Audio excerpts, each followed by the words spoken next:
The Story of the Flower Communion by Reverend Sarah Movius Shurr. The story of the Flower Communion begins in Prague, Czechoslovakia, in June of 1923, with a Unitarian minister named Norbert Čapek. The city of Prague was in turmoil as it tried to recover from World War I. Czechs had traditionally been staunch supporters of religious freedom, but during many years of German rule, they had been forced to practice Catholicism. The people of Prague, embracing their new freedom, were trying to rebuild their community, but they were faced with widespread hunger and were lacking necessities such as warm clothes. Reverend Čapek was the minister of a new and growing Unitarian church in town. He was known for his uplifting hymns and welcoming community. Čapek knew that during the hard times, people needed something even more special. He wanted a religious ritual that would bind his diverse community of people together in hope and care. He knew the traditional communion service of the local Catholic Church would not be comforting to many of his parishioners, some of whom had felt let down by what they saw as corruption in powerful Catholic leadership. But what kind of ritual would work? What kind of ritual could he create to help his community, healing the wounds and unifying the people?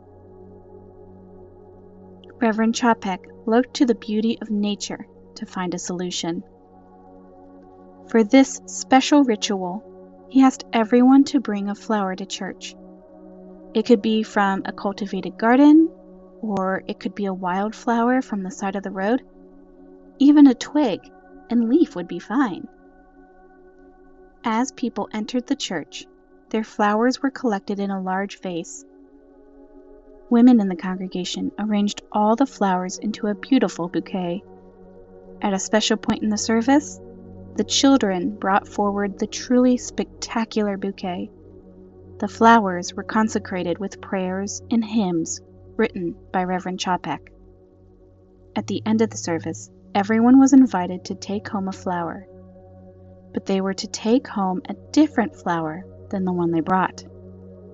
And they were to take flowers just as they came, without regard for where they came from or who had brought them. This was the first service of what came to be called Flower Communion. Reverend Čapek wanted the diverse flowers in his communion service to symbolize people.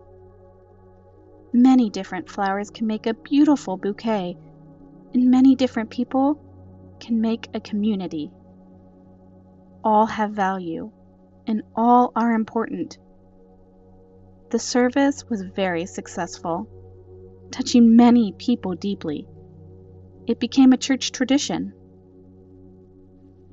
This story also has a sad part.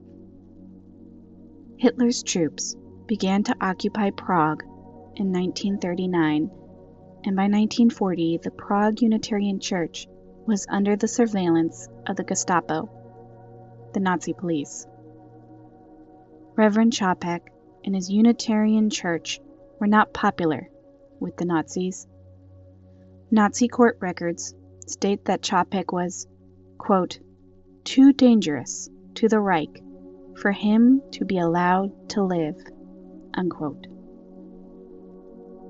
In 1942, Norbert Čapek was taken to the Dachau concentration camp and died in the gas chambers. Reverend Čapek was a good minister to the very end. He was a kind presence to those in the camp with him, and when he could, he wrote home letters of encouragement to Unitarians in Prague. We, Unitarian Universalists, like so many other religious groups, have religious martyrs who died for their faith. We count Čapek as one of our heroes, not because he died, but because he was willing to stand up for what was right and true, even if it meant he would be killed for doing so. Chapek shows us an example of courage to speak the truth of love, even when faced with the threat of death. Chapek's flower communion service has made a permanent difference in our faith.